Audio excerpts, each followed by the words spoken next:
So, should I start with? Sure. Okay, I'm going to start. Okay. We're going to talk to each other. Yes. But So, Lizzie wants to start. okay, Yeah. so Grace, you are the author of 9 books of poems, a prose memoir, a book of essays, and translations. You are Distinguished Professor Emerita, and formerly poetry editor of The Nation and director of the Poetry Center for the 92nd Street Y. Here's the question. With all these things that you are, who are you when you sit down to write? I am none of those things. When I write, a part of myself comes out and surprises me that I didn't know was there. If the poem I write is in the first person, the I is really a character. It's not myself as I know myself. It's invented with imaginative awe and really has very little to do with me.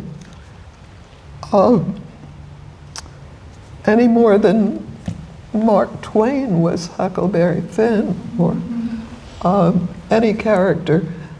That's when I'm writing poetry is my lifeline, but I did write a prose memoir and found that this, the writer has a contract with the reader to tell the truth, but the narrator, which I suppose is equivalent to the self, can be shaped and can be presented in various moods, tones, times, so that reality can change according to that perception.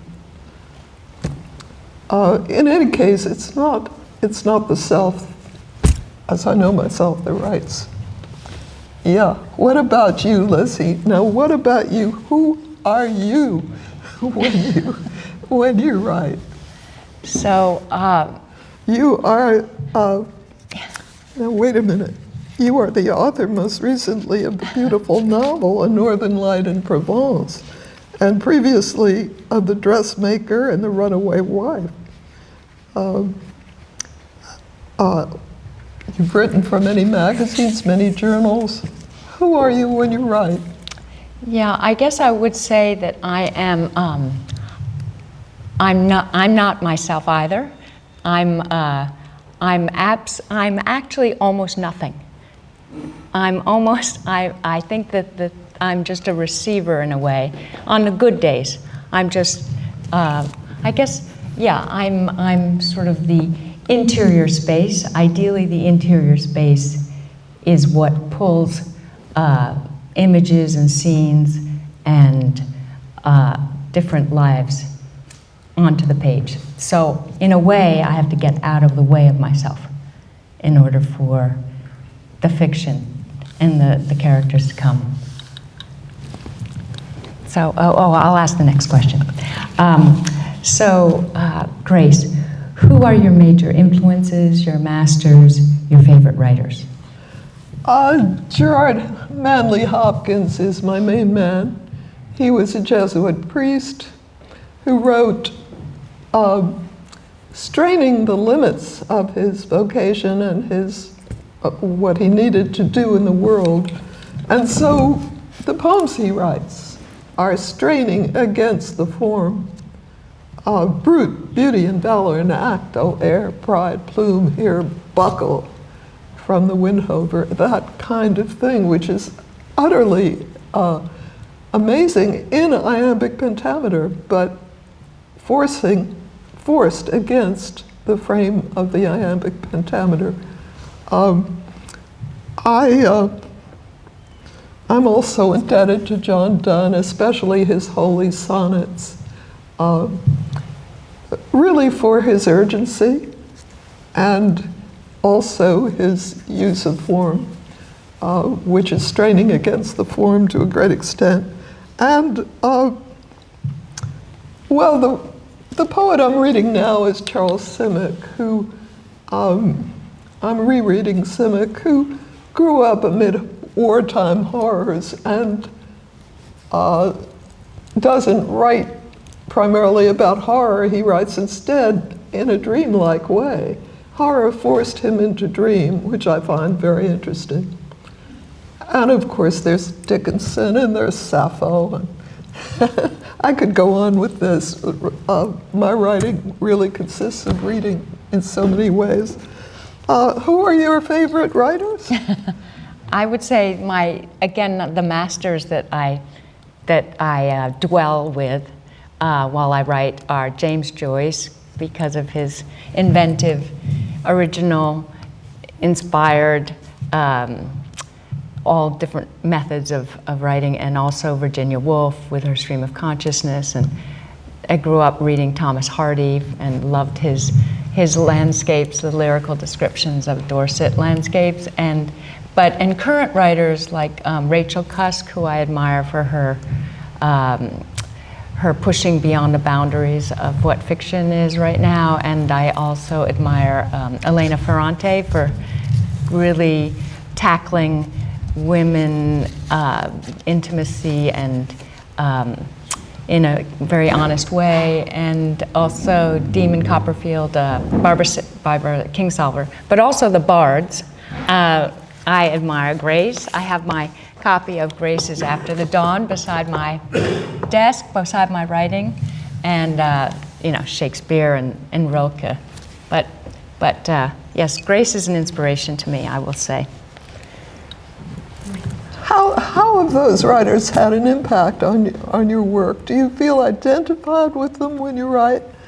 You once told me that you don't, that you throw them away as you're writing. It depends who. I don't really throw away. But I do, sometimes I sit down and sometimes I have Proust beside me just to remind me I can take my time and I can write a lot. And I don't have to be like, I don't have to be like Hemingway. I can just enjoy a lot of interior monologue and thoughts. So, but I don't really throw. I am indebted to those ones that I mentioned, the old masters and the current writers in terms of everyday writing. Sometimes I just read a little bit of each one to inspire the day's work. What about French? You're fluent in French. Do you read in French as well? Sometimes. I am taking this Proust course, and so I do. I am, and I also take French language. So I do read some of the Proust in French, and then the English version as well. So. But it is beautiful to read, and translation is the whole concept of this book. So it is fun to see how different writing, how different concepts can be in different languages, even Isn't words. It, though? Yeah. Yeah. Yeah. And what about you, Grace? I'm hopeless at languages. I'm a monolingual person, but recently I've been going quite a lot to Italy, especially to Liguria, and wanting very desperately to learn Italian. And the way that I come closest to it is reading Jhumpa Lahiri's book, In Other Words. She has Italian on the facing page, and English and Italian. It's a bilingual prose book, which is very rare. And I read the Italian, stumbling over it, and then refer to the English. It's the only way that I've been able to learn a few words. Yeah. Not very happily, I'm afraid. But I can see it throws you back on your own language in a way, with more depth than before. Yeah. Absolutely. Yeah. I've got a question for you. Okay. You've written prose as well as poetry, Grace. How do you approach the two forms? Well, and I will continue in writing your memoir, how much truth is in it? Yes, as I said before, you have to tell the truth in a memoir. The reader expects the truth, but you can shape the narrator in such a way that the narrator doesn't always see things the way completely objectively, and the truth can take on a shop of horrors sometimes, or a birthday party at other times, or a guitar session, and it can look different at different times. The feeling I had when I wrote my memoir was, well, my husband died, and I needed a form other than poetry to express to tell the story I wanted to tell and to express myself that way. And I also needed a form, a sound, a rhythm that I did not find in my poems, although poetry is basic to me and the most important thing in my life. I simply could not do that in prose. And that's how it came about in the memoir. There are similarities, aren't there? Yeah. The urgency, the compression, the poetic image. I find that in your work a great deal. I find poetic elements in your work, such as those I've mentioned, compression, imagery. Yeah, I guess for me it's the opposite.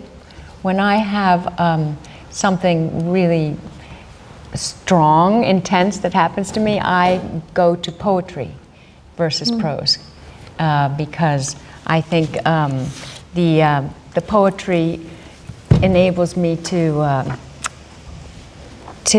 bring it down to something that I can handle, whereas the prose I could just go on and on about. So I find that if there's something tragic, I find that poetry meets that need for compression and urgency. Sorry, let me illustrate by reading a few sentences from your book. I'm not reading me, I'm reading Lizzie. A Northern Light in Provence. Now this is prose, but I find in it the very things one strives for in a good poem that make a good poem work. Here goes. It's mid-morning and high tide. Simple but wonderful sentence. It's mid-morning and high tide. In a few moments, the prone silt and rock craggy headland on which Ilse's sea captain cottage rests will liquefy into silver froth. Ilse is concerned about the stability of the four stilts that support the house, especially after the lightning storm last night, when she spent most of the flashing, wind-howling hours tossing with fear that the cottage and her in it would fall into the sea. Even on sunny days, the house and her clothes smell of mildew. And there you have the fear,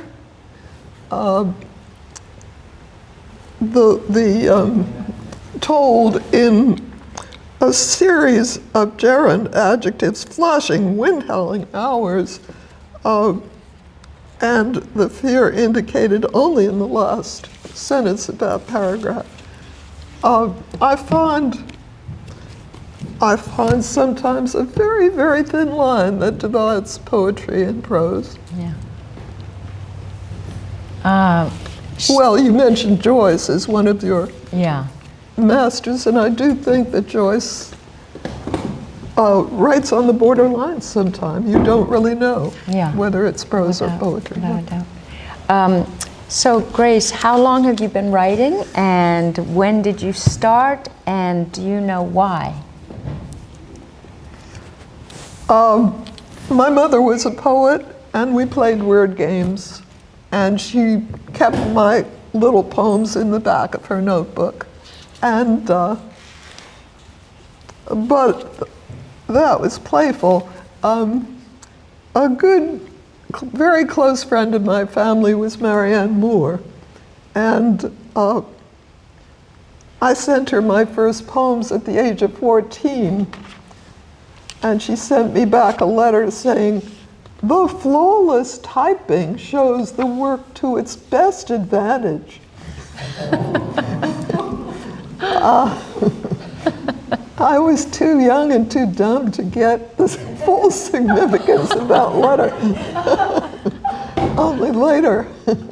But later on, years later, when I started writing seriously, I had a different kind of friendship with her. We even shared poems sometimes and talked a great deal about poetry. I haven't answered why. Does anybody know that, really? Something pressing against you, something urgent that you simply have to tell, that you can't tell in any other way. Yeah.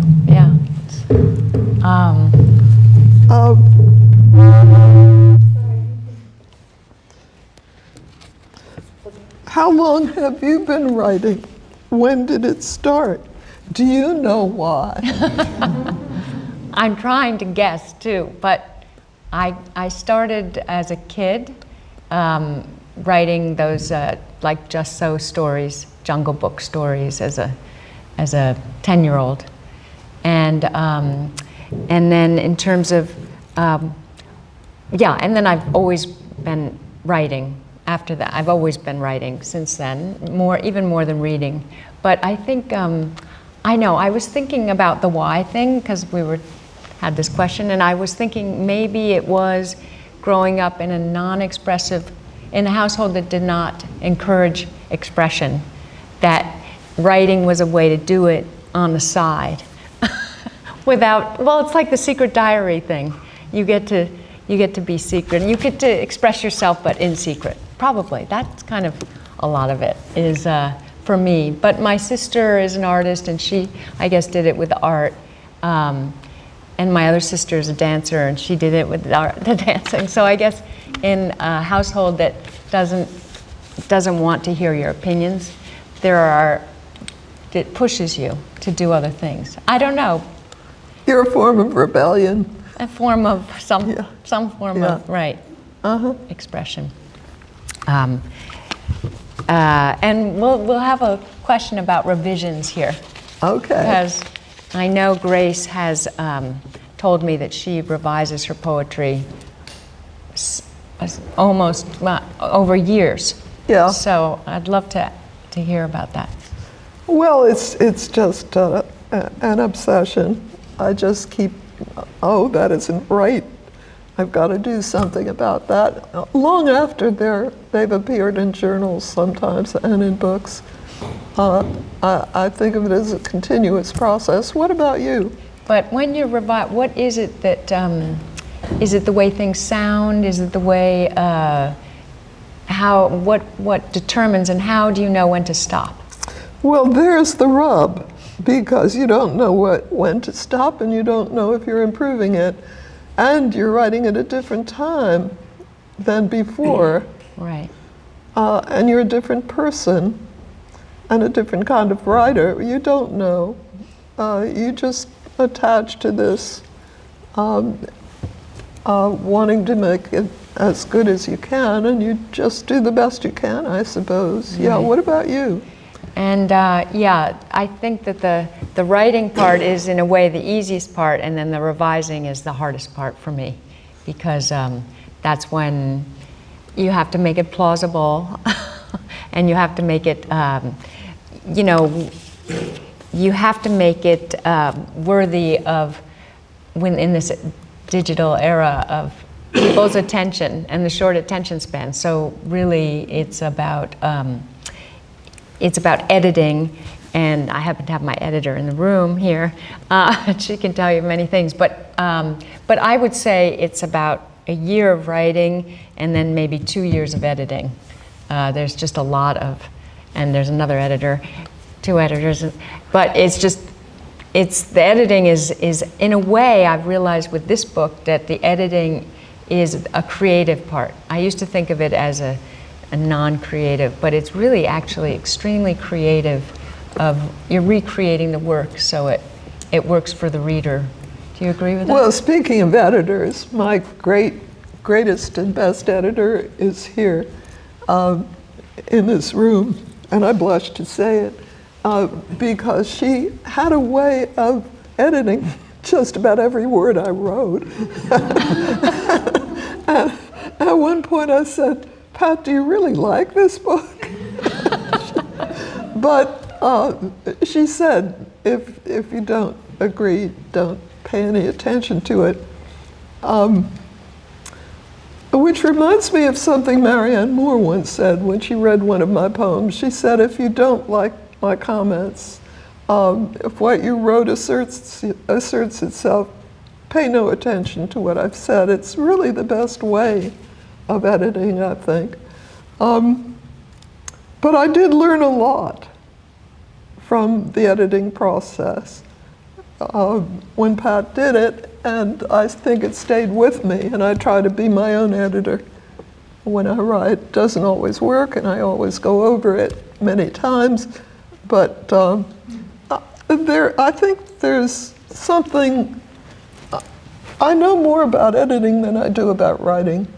And I have confidence in it, that if I stay with a poem long enough, it will sing for me. That's beautiful. Most of the time. Yeah, beautiful. I wanted to ask you something. You've been to Greenland. During the writing of this book or shortly after? Shortly after after the first draft And I sent. the book is set in Greenland. And I wondered whether the image of Greenland in your imagination was shifted or changed or altered in any way by your actual sight of it. Yeah, actually, I had written the first draft without going to Greenland and had done a lot of research and a lot of internet exploration. And then when my editor found out that I hadn't been to Greenland, she said, "You're going to Greenland, aren't you?" You know, she didn't say, "Aren't you? You're going to Greenland." And then I said, "Do you want to come?" And she said, "Okay." So the two of us went off to Greenland, and I did find, there were many things that I did change. So it was a good thing. I knew I had to go to Greenland. There were many things I did change, one of which was the town in which the main character lives in. I had driveways, and I had gravel, and I had trucks, and I had all kinds of vehicles, and then I discovered upon arriving there that there are no roads in this town. So I had to change those all to ATV and boats and all that. So that was a big change because there were just rocks and grass, and then I had one character who was a hockey player, and then I found out that they don't play hockey, and with all that ice, 80% of the country is ice, and they don't play hockey. They play soccer, so I had to change. I had a really good scene with a hockey stick going in to, I won't tell you what, but a hockey stick. And so I had to come up with, it wasn't as good coming up with soccer shoes, and then also the other thing, well, there are many other things, but the Greenlandic dogs in Greenland are outside the town, these little settlements. They are in their huts, chained to rocks in the hut, and I didn't realize, I knew that there were Greenlandic dogs, and it's a pure breed, and they're very careful about it, but I didn't know that they howl every evening at 6 p.m. And so that's a sound that is a regular sound in Greenland, is the howling of these dogs. Not maybe in the capital, but where we were in Ilulissat, the sound. And then the sound of the icebergs calving is what they call them, calving off the glacier. which is this boom that happens pretty regularly and even more regularly these days. So, so there were many, definitely important to go to the place you're writing about. Yes and no. Henry James wrote that if you simply walk by a place and look through the window, you have enough information to write about that place or that house or what's happening in the house. I think I have it slightly wrong, but that's the gist of what he said. And these days I prefer to look through the window or to imagine, to sit here in Springs and look out the window at these beautiful trees and think of a jazz concert that I didn't go to but wish I had. And think about Italy. Well, I've been to Italy, but it's a different Italy that comes up when I imagine it. I think being a mental traveler is an important experience too. It can be as tactile and feelingful. That's how I feel now. And I was going to ask you if, speaking of this, if your poetry over the years has changed. Absolutely. In what ways do you think?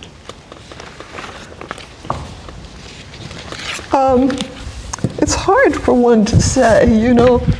It's hard for me to say, but I remember Richard Howard saying in a review of how eager for adventure this woman is. And I didn't think of myself as eager, but I guess I was. Eager for travel and eager for relationships, experience, sometimes dangerous ones. Well,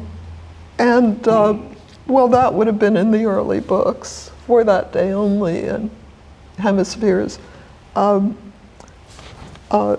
recently, as I say, I have preferred to sit still. And I guess that came to me somewhere in my writing life. The importance of sitting still and hearing the music that you don't hear when you're running around doing things and trying to play that music, possibly. You don't hear it as deeply and meaningfully. Yeah. Do you want to read something? So we were going to read a little. So do you want to start? Okay, I'll start. Do you want to stand at the podium, or are you happy to sit? I'm happy to sit, but what do you want to do? Are you happy to sit or stand? Oh, it doesn't matter. Okay. Yeah. I'll just, all righty. I'll just read. This is in the beginning of the book, so to give you a sense of where we are, and you get a little bit of Greenland in this part. It is a shameful truth that at 35 years old, Ilse has never left Greenland. But that doesn't mean she doesn't love living on the largest island in the world and one of the least populated. Where else could she witness the dazzling dance of northern lights on the darkest nights of winter and find herself awestruck over and over again by the telltale spouting of a humpback whale and its dramatic flip of tail as it dives into the deep? Even as an adult, she loves to clamber over the coastal mussel-strewn boulders and rocks. Geologists say they're 3.9 billion years old, and trek up ice-capped mountains for panoramic views in every direction. She still weeps at the beauty of the spread of purple Arctic flowers and white boreal cup lichen that carpet the terrain in early summer. Landscape, seascape, skyscape perhaps. Icescape would be the more apt word. 82% of her country is covered with a silky frozen cape, in some areas in the middle 4 miles thick, but now the garment is shrinking. Hourly the ice is calving, breaking off into ice-filigreed cathedrals and frozen sea creatures, many of which she sees from her window. Even the ice tongues, the floating platforms of ice attached to glaciers, are thinning. Many Greenlanders who traveled, like Beluga, returned to this self-governing province of Denmark, boasting that nowhere else on earth can you feel so close to nature. Nowhere else does every view offer a glimpse of infinity. After one extensive leave-taking, Beluga had even waxed poetic. Beluga is the name of the character that's a nickname for him because he's rather large at one point. Beluga had even waxed poetic, unusual for him, and that's why Ilse remembers it so well. He'd said that only in Greenland, on a moonless winter's night, could the sky hold 1,000,000,000,000,000 sparkling diamonds, and on a summer's midnight could it shine like pearls turned into iridescent powder. Others, when they were away, complained of the polar spell, an unclassified anxiety that dissipated only when they returned to the treeless, icy expanses and the lichen-slick cliffs descending into fjords. Beluga liked questions, and Greenland, he said, was a place where every question raised another question. But Ilse liked answers, and she was beginning to have had enough of the unresponding, measureless sea and troposphere, enough to make her long for dry land. More. That's all for me. More. Okay.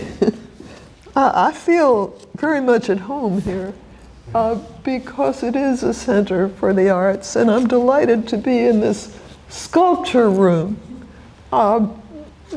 to think about the other arts and feel them in our presence, or we in their presence.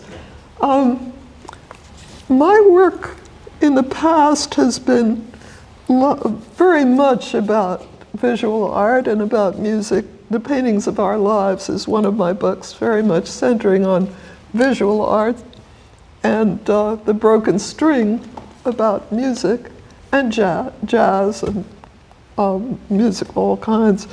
And this, well, I'd like to read some new poems I wrote since this book came out. Again, The Dawn, my new and selected, came out a couple of years ago, and since then I have written a good number of poems. And this first poem was a direct departure from writing about art and music. It's about, well, what it says, body. Directness, I suppose. Body, you think. Betrayer, high traitor. Squealer, you dancer of lurches and spills, with years like high digits on a thermometer, warning of fever. Your leaps and runs are doomed to expire. Cursed by a cousin unasked to my birthday, I am your princess, promised forever and given a season. Time of a rose, a daylily's days. A breaker that fails to remember its crest. Since I can't sack you, I'll sing a low blues. You've done me wrong, but if you come home, I'll care for you still. Because you're, I don't know, I'm stuck, you are mine. This was just translated into Italian as corpo. It doesn't sound quite the same to me, but I read it in Italy with corpo as well. What I'm working now, though, on now is a series of poems about paintings that have survived the Holocaust, even though their owners were killed. And many others were killed as well. But these paintings survived intact and have been, are in good homes now. They were stolen by the Nazis from their original owners, but restituted. And this one is called The Church in Brno. Let me hold it up. By Vasily Kandinsky. He's called the first abstract painter. You can see some of his forms are abstract and some figural. It's when he was making that transition from figural to abstraction. and he was the first German expressionist, Russian, but writing in Germany in Murnau. Germany, 1910.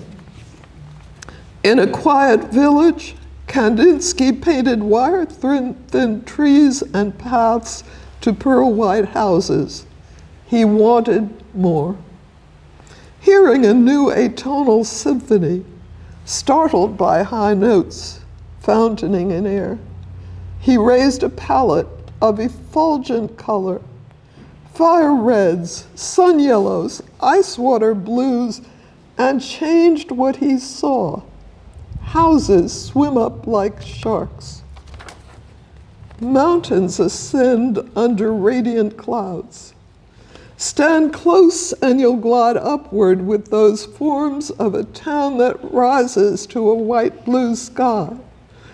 Just one form is itself, a church steeple, lofty, spectral white, unchangeable, constant as a lighthouse, holding together a cacophony of color and line. That steeple followed the painter, a believer, though here he shows it leaning, perilous, predicting danger, turbulence. And then, later, when the Nazis stormed Germany, the painting, sold, stolen by Nazis, went from hand to restitution, to assembled gazers, blessed, survived. Dazzling colors of an inner fire, brash indigos, wild reds, untempered greens, traveled for years, and now shine on a wall in calmness, as they once did in Murnau. But not in rest, not yet. We see it, yes, but what dread has it seen? Mountains still rise, the church steeple still leans, the flame still burns. Through years of horror and uncertain peace, gesturing skyward, large with the past. Lizzie, do you want to?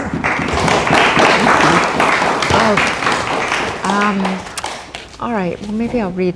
I'll read a little about the Provence part when my character goes to Provence, to give you a sense of the other side of life for this character, Ilse.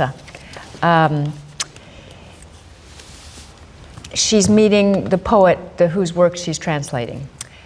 Shall we get to work? The poet shouts from the threshold of the balcony of Le Cercle Républicain, which is a cafe in Provence. It's a Sunday morning. She hadn't expected to see him today. Le Cercle must be part of his Sunday morning rounds. Sitting with her café allongé, she thought she'd try another type of coffee in a corner of the small balcony overlooking the splendor of the world. She'd been thinking sadly of her return flight back to the Arctic North in only 9 days.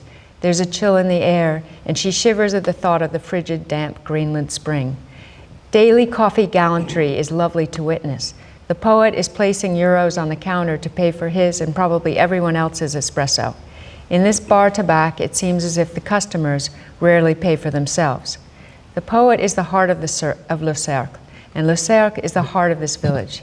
Here, his local compatriots sustain him, nourish him, laugh with him, and he does the same for them. He's approaching her table, carrying a cup of coffee and a plate of 2 croissants. Despite the forever gold sun, his face looks pale. I thought you create in the morning and we word wrestle in the afternoon, Ilse says, standing to greet him. During their 3-cheek kiss embrace, there's an instant as the poet moves from one cheek to the other when their breaths intermingle. But then it's over, and of course she thinks she's imagined it. The French, or is it the poet? Is he wishing to take their relationship beyond a professional one? What keeps an old man old is inability to change, he's saying. I'm thinking that working with you in the morning light will inspire me to be creative in my afternoon lulls. If it's all right with you, I'd like to try it. That's better for me, Ilse says. I knew you'd use those exact words. Look, I've written them down. He shows her the small square paper napkin upon which her French words are written in his script.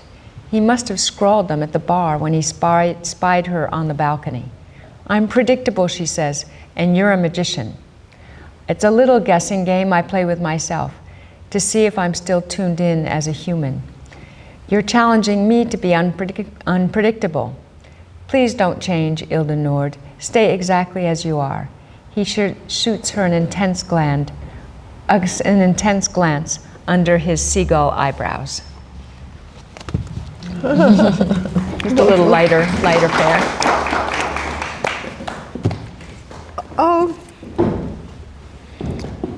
I'd like to read this poem because it just came out in Best American, which is a nice little book, Best American Poetry. And it's called Night Visitor. I wrote it thinking about Lorca's concept of duende, which is something like artistic inspiration in the face of death, except that it's a very light kind of feeling of life, rising up usually in a flamenco dancer, but duende is found in the other arts as well. Maybe in the sculptures here, the black ones especially, the dark ones. Night visitor. I've had more soothing callers at my window. The muse brushes by like a dangling scarf.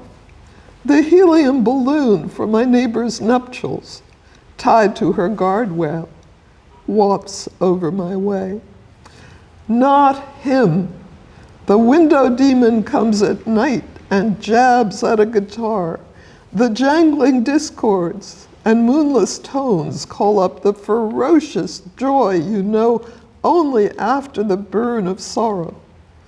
He strums the undersides of leaves, roses the color of blood, silence in the sea's roar. Hearing those wails, ears that had been dulled quicken to danger, mystery. The quieter muse blows elegies on a muted trumpet. Swift angels bless the dead and fly away. But he lands often, toe heel, and I tremble. I tremble all the more when he isn't there. Should we open to questions? What? Do you think we should do? Well, you should read one more. One more, Yeah. and then we'll ask for questions after this. I'll read this poem, this local poem, Whale. Whale. W-H-A-L-E, whale. November, on the shore, a low curved thing. Driftwood, no, closer. A humpback whale stranded on shore, bloodied by rocks, slate-colored with grooves like fluted tile, sparkling in sunlight. There he lay, fins by his side, overcome naturally by age or else unnaturally by ship strikes, in a sea that kills as it gives life. The eye, small for his size, wide open still, but glassily unseeing, the cavernous mouth shut, a panoply of acorn barnacles stuck to the back, shining like jewels. Just yesterday, I'd seen one like him surfacing, the tail like wings, a cloud of steam spurting when he plunged on this whale road. I could believe that once he was revered, a Chinese deity, Hebrew Leviathan, Inuit god, his ovals scratched on ancient reddish rock with a prayer for long life. I'll add majestic, imagining a crown on that sleek monarch of crashing waves. On that day, not yet winter, gulls shrieked above the orange rind of sun, the sky ash white. My sneakers dug in sand, trackless with cracked ice, as I remembered years back how you and I ran down to sea laughing. I thought not much of death, not after that until the day you fell, I could not lift you. Waiting for the ambulance, I studied your face and touched the bones beneath your shoulder. Back to the whale, help came. For though police may slight the wounded gull, they'll hurry to attend this large an animal. Waves churned around the giant carcass as Lilliputian workers grappled ropes, and while a crowd looked on, a yellow crane hoisted him up and sent him back to sea for nourishment of smaller fish. At last, thawed from my frozen stare, I asked his blessings. The team obeyed your wish, no respiration. I did not want to hear that you were dead.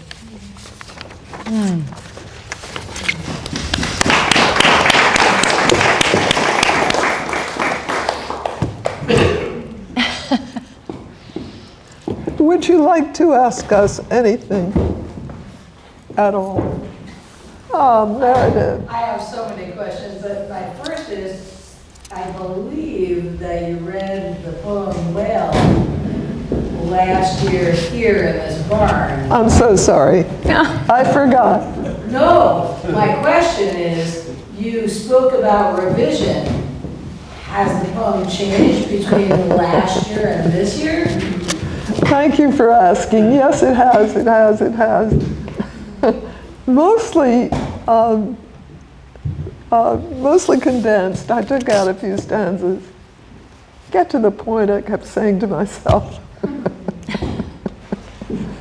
Do you have another question? I did have another question. I should let somebody else go first, though.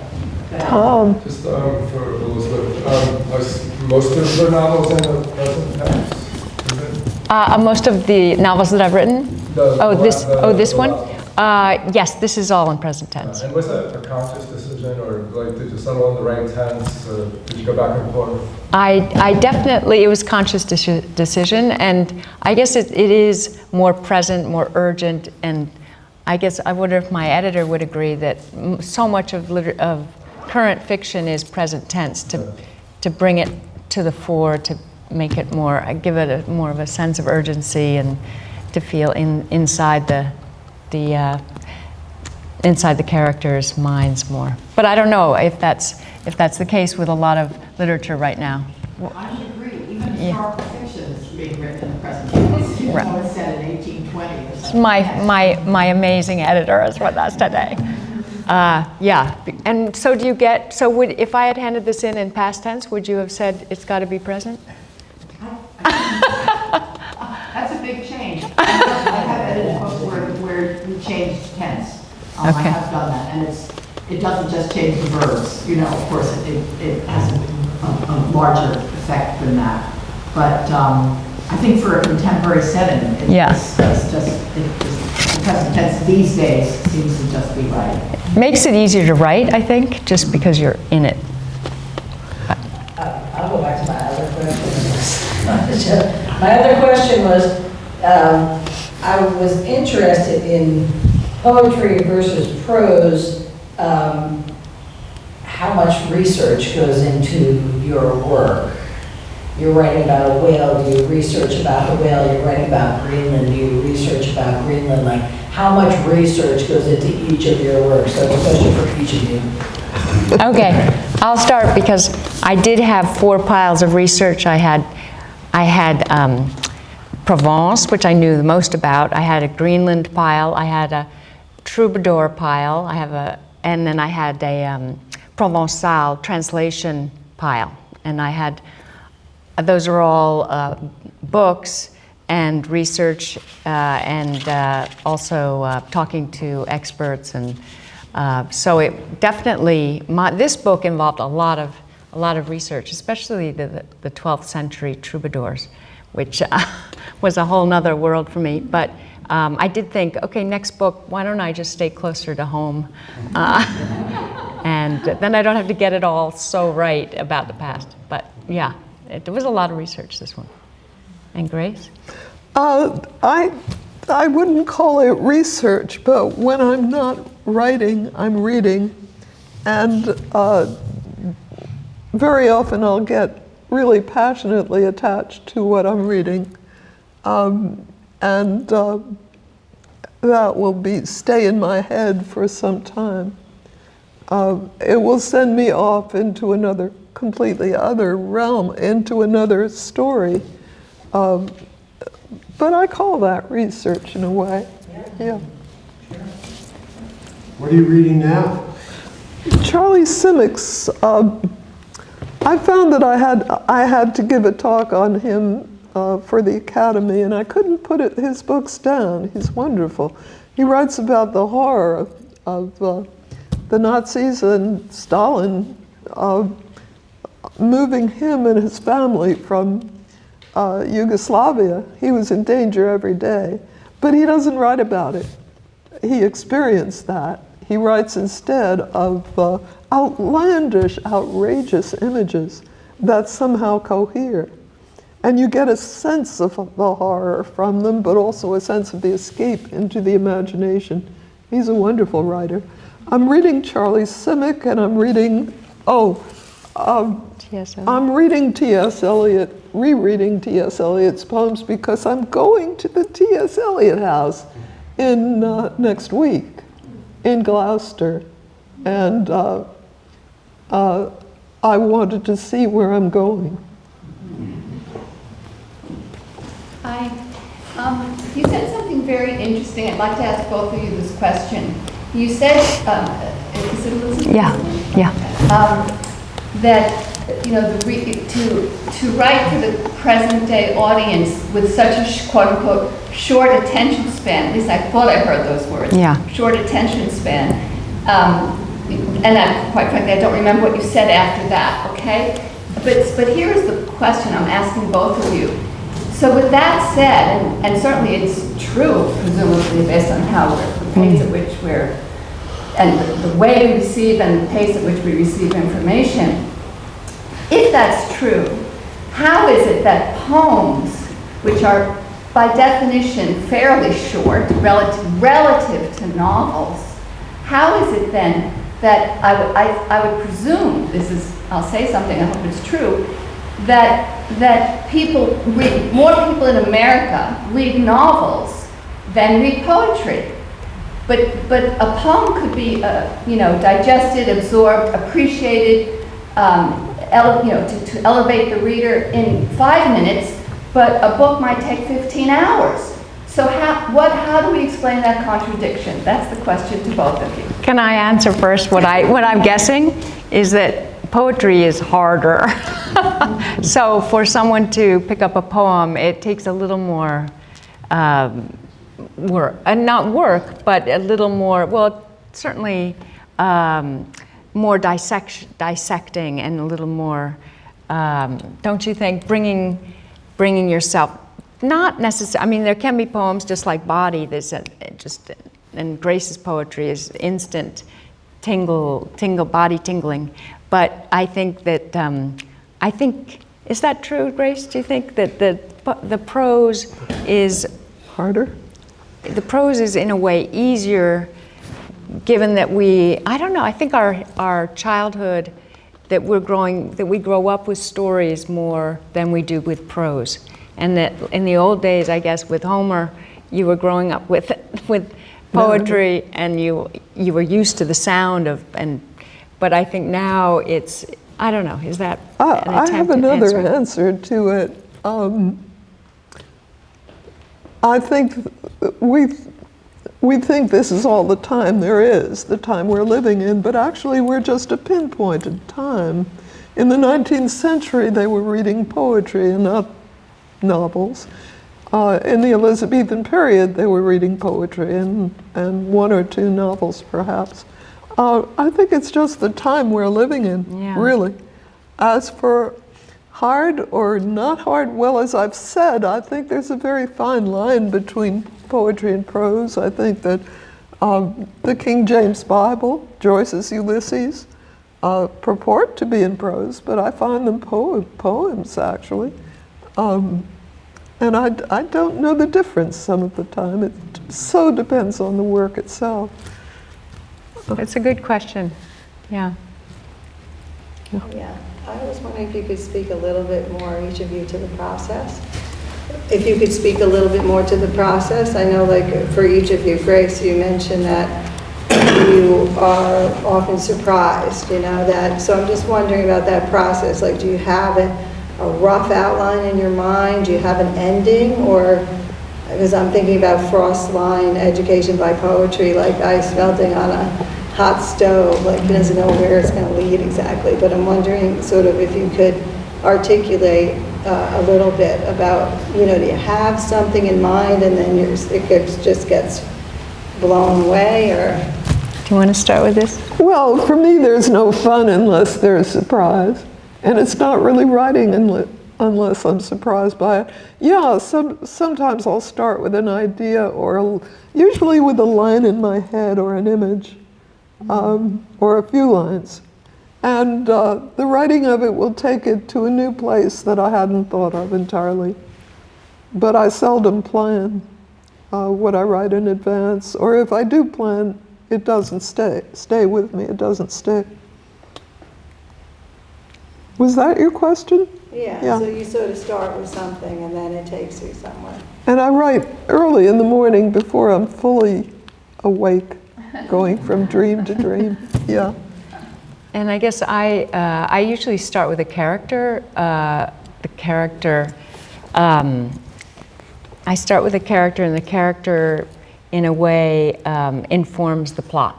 And then once I get to know the character well enough through note-taking and inspiration, then the character, I'll write an outline, and then the outline will change according to what comes before it generally. So it is a process. It is an ever-changing process that is, and I'm glad not to know the ending in a way. I leave the ending up to the characters and the situation, the place. So I think Jess wanted. Yeah, I was just curious about your relationship as authors and how that evolved. And did you, Grace, were you an advisor at all on Northen Light? I mean, I read the book in the context of this talk, so of course, like, got very pulled in by the whole concept of this person who's a translator, and that person wrapping their head around the rhythms and the different language and the sort of music of the poetry and the names of the people in your book and the names of the places where they live, very musical. And I was just wondering if you went to certain authors to try and help you articulate those things, since it's not your forte. yes. Went to certain authors outside of each other? Well, specifically you, Grace, because of this talk, but in general, did you go to poets and translators and try and sort of pull some of the... Definitely. W.S. Merwin is one who spent a lot of time in Provence and was a translator, and I liked the way he looked too. And he sort of, and I also like this French actor, Alain Darin, as an ideal face for my poet. But anyway, I did definitely refer to W.S. Merwin was definitely an inspiration. And Grace was an inspiration as the poet that I kept near to my heart as sort of the ideal poet. But yeah, I definitely, and then also other poets throughout the process. I tend to love the Irish poets, Seamus Heaney and Yeats, and so I've always loved poetry, so my adoration of this character came through after years of loving poets and admiring what their vision and their journey is through life. One of my earliest friends who I really admired was Willard Trask, who was a great translator of Mircea Eliade and of the 9 volumes of Casanova and Eric Auerbach's Mimesis, some of the great classics of the 20th century he translated. And I once asked him, after he finished the 9 volumes of Casanova, how he felt about the job that he did. He said, well, nothing's easy. And he was very modest and very unassuming, and he knew so much, and he loved the language with a passion that is very rare. And he really was a very important person in my life, Willard Trask. And there were others too. Merwin was a good friend, and I found myself translating myself a book from the Hebrew of T. Carmi. I've said that I'm terrible at languages, and I truly am, but it's easier to translate from Hebrew because there are vowel sounds in Hebrew poetry and the Bible, but not in Hebrew prose. And I could hear the rhythms clearly. I think the translation is very close to the skin, very close to the soul. It's very much a part of what we feel and do and think. And that's what, when I was with you at one dinner, you said, and I told you about my book, and you said, oh, translation is erotic. Oh, of course, it's that too. Yeah, it is. Close to the skin. It is erotic, absolutely. I thought I better add a scene after I heard that. Yeah. Well, that's what I mean by being close to the skin. It's just very close to Right. oneself. There's a line in Shakespeare, my nature is subdued to what it works in like the dyer's hand. And that's what I think of when I think of translation. And I was attracted very much to Lizzie because of her knowledge of other languages, her knowledge of other lands, and the breadth of her vision and her work itself, for that reason, very much. Anyway. Thank you all so much for coming. Appreciate it. Thank you. Great.